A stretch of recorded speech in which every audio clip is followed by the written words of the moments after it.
गर्दन से प्यारा गांव है और दिल से प्यारा देश है। इन दोनों की रक्षा करना ही मेरे जीवन का उद्देश्य है। ये जवाब है एक सैनिक भाई का अपनी बहन को, जब बहन उनसे निवेदन करती है कि भाई इस बार की रक्षाबंधन हम साथ में मनाएंगे। जय हिंद दोस्तों, आज हम शुरू कर रहे हैं निमाड़ मालवा के महावीर श्रृंखला को। निमाड़ और मालवा की माटी पर जन्मे उन राष्ट्र नायक महावीरों की जीवन गाथा, उनके शौर्य और पराक्रम की कहानी हम कहेंगे निमाड़ मालवा के महावीर इस श्रृंखला में।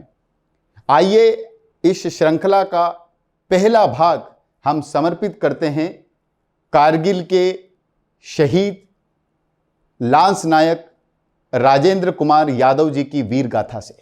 मध्य प्रदेश के निमाड़ क्षेत्र में खरगोन जिले के जिला मुख्यालय से 16 किलोमीटर की दूरी पर घुघरिया खेड़ी गांव है। 16 जून सन 1968 कड़वी बाई के गर्भ से एक नन्ही किलकारी गूंजती है। ये किलकारी तब किसको पता था कि एक दिन इस गांव को तीर्थ बना देगी। ये किलकारी एक दिन दुश्मनों के सामने पराक्रम और शौर्य की हुंकार भरेगी। बेटे का नाम राजेंद्र रखा जाता है। राजेंद्र किसान पिता रामलाल के यहां पर जन्मा युवा, जिसके मन में जवान बनने का जज्बा जाग उठा। 12वीं तक की पढ़ाई पूरी हुई और सन 1987 में वो भर्ती हो गए भारतीय फौज के 18 ग्रेनेडियर्स पलटन में।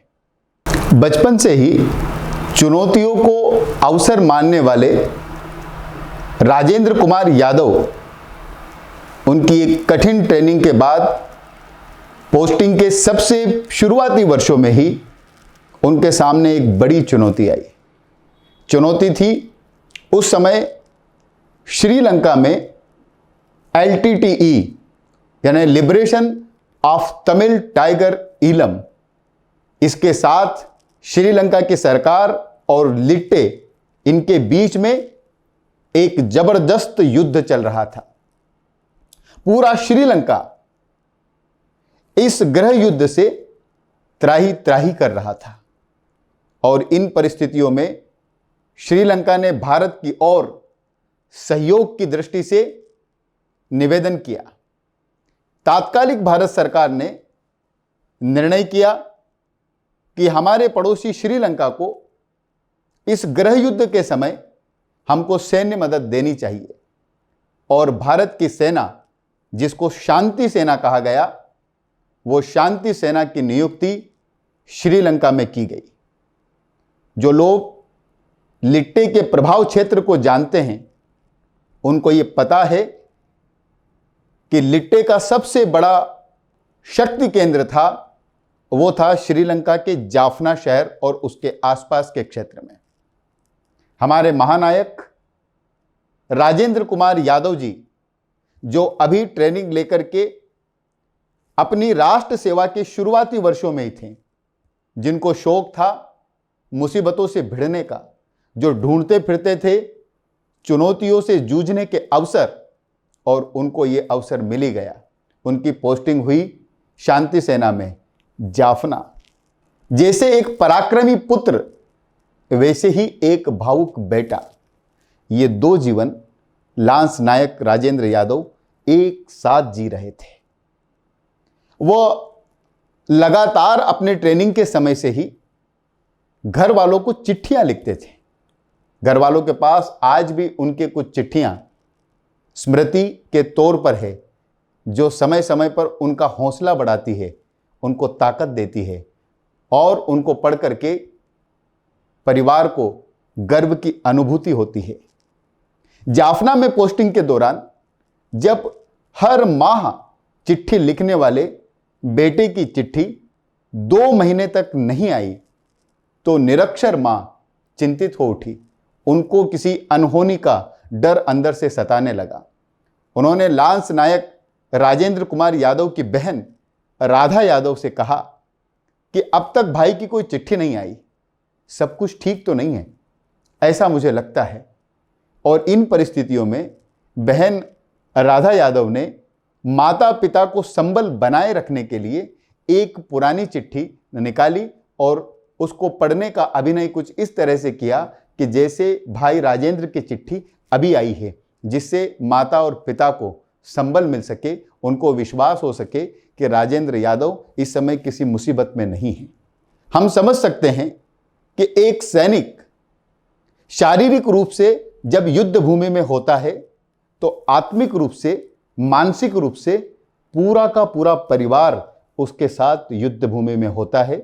वह युद्ध कर रहा होता है एक शरीर, लेकिन उस एक शरीर के साथ पूरा का पूरा परिवार अपने गांव से, अपने घर से, जीवन के हर पल से उसके साथ युद्ध भूमि में डटा हुआ होता है। श्रीलंका में पोस्टिंग के दौरान बहुत कम समय में लांस नायक राजेंद्र कुमार यादव ने तेलुगु जैसी कठिन समझे जाने वाली भाषा इसको सीख लिया।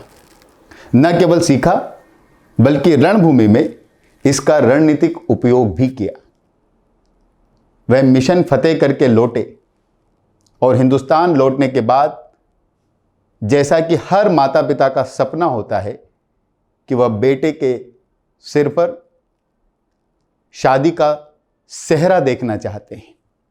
16 फरवरी 1997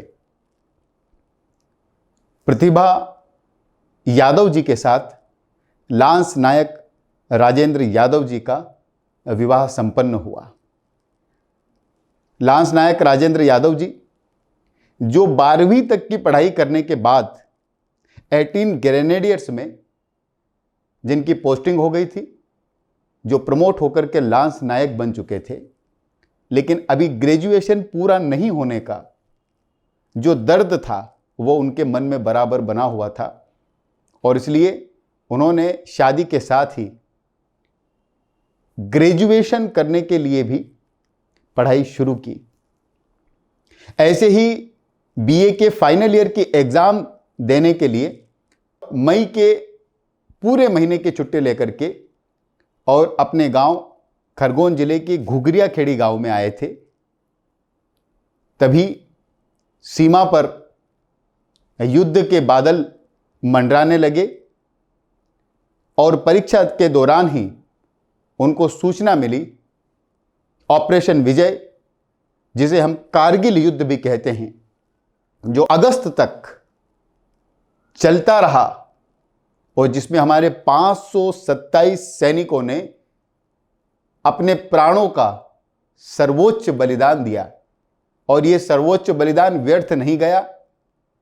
वो ऊंची ऊंची चोटियां जिन पर पाकिस्तानी सैनिकों ने षड्यंत्र पूर्वक हमारी सहिष्णुता और सहनशीलता का लाभ उठा करके कब्जा कर लिया था, उनको मुक्त किया।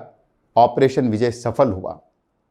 ऑपरेशन विजय के शुरुआती दौर में ही लांस नायक राजेंद्र यादव को सेना की ओर से सूचना मिली, तत्काल सीमा पर तैनाती की। लांस नायक राजेंद्र यादव 13 मई 1999 अपने घर से निकले और जब घर से निकले तो उन्होंने घर वालों को सिर्फ इतना बताया कि मैं श्री गंगानगर कैंप में जा रहा हूं। वो श्री गंगानगर के लिए निकले थे और श्री गंगानगर से उनकी पोस्टिंग होना थी कारगिल में, समरांगण के महासमर में। लांस नायक राजेंद्र कुमार यादव 13 मई को अपने घर से निकलते हैं और 14 मई चंद मिनटों के लिए भोपाल में बहन राधा यादव के साथ उनकी आखिरी मुलाकात होती है। 30 मई युद्ध भूमि में अपने साथियों के साथ, अपनी पलटन के साथ उनको लक्ष्य दिया गया 15,000 फीट ऊंचे तोलोलिंग को विजयी करने का। 15,000 फीट ऊंचे पहाड़ों पर दुश्मन बैठा था अपने असलह बारूद के साथ। अगर वहां से वो एक कंकड़ भी मारता तो कई 100 किलोमीटर प्रति घंटा की रफ्तार से वो नीचे आता। और हमारे सैनिकों के सामने ये चुनौती थी कि 15,000 फीट ऊंचे उस पहाड़ को नीचे से चलकर असला और बारूद के साथ उस पर तिरंगा फहरा के आए। 30 मई का वो जो घमासान था, उस घमासान में लांस नायक राजेंद्र कुमार यादव तोलोलिंग को विजय करने के इस अभियान के दौरान दुश्मन की गोलियां लगने से रणभूमि में वीर गति को प्राप्त होते हैं।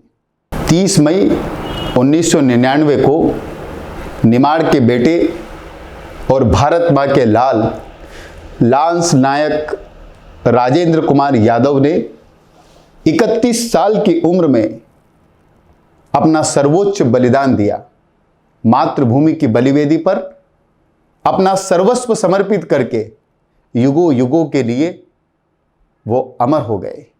13 मई 1999 को लांस नायक राजेंद्र कुमार यादव जी की धर्मपत्नी वीरांगना प्रतिभा देवी यादव ने उनको ये सूचना दी कि वे पिता बनने वाले हैं। हम कल्पना कर सकते हैं कि युद्ध भूमि में जाने वाला एक सैनिक जिसका 1 वर्ष पहले विवाह हुआ है और उनको पत्नी ये सूचना दे रही है, जो किसी के लिए भी एक सौभाग्य का क्षण होता है कि वो पिता बनने वाले हैं। और ऐसे में एक तरफ नन्ही किलकारी की पुकार और दूसरी तरफ मातृभूमि का, भारत माता का करुण क्रंदन। ऐसे अवसर पर जैसे कि भारत की फौज का हर नायक अपने परिवार को दूसरे नंबर पर रख करके भारत और भारत के नागरिकों की रक्षा को पहले अपना कर्तव्य मान करके आगे बढ़ता है, ठीक वैसा ही लांस नायक राजेंद्र कुमार यादव ने भी किया। वे कर्तव्य की बलिवेदी पर आगे बढ़ रहे थे, लेकिन पलट करके अपनी पत्नी को सिर्फ इतना कहा कि जब बच्चे का जन्म होगा तब मैं छुट्टी लेकर के जरूर आऊंगा। निमाड़ की माटी के लाल और भारत मां के महान सपूत लांस नायक राजेंद्र कुमार यादव अपना सर्वोच्च बलिदान देकर अमर हो गए। उनकी कहानी प्रेरणा की कहानी है। महावीरों की मृत्यु पर आंसू नहीं बहाए जाते, श्रद्धा सुमन समर्पित करके। और ये तो मृत्यु को विजित करने वाले मृत्युंजय महावीर हैं। साहसी को बल दिया है, मृत्यु ने मारा नहीं है। राह ही हारी सदा, राही कभी हारा नहीं है।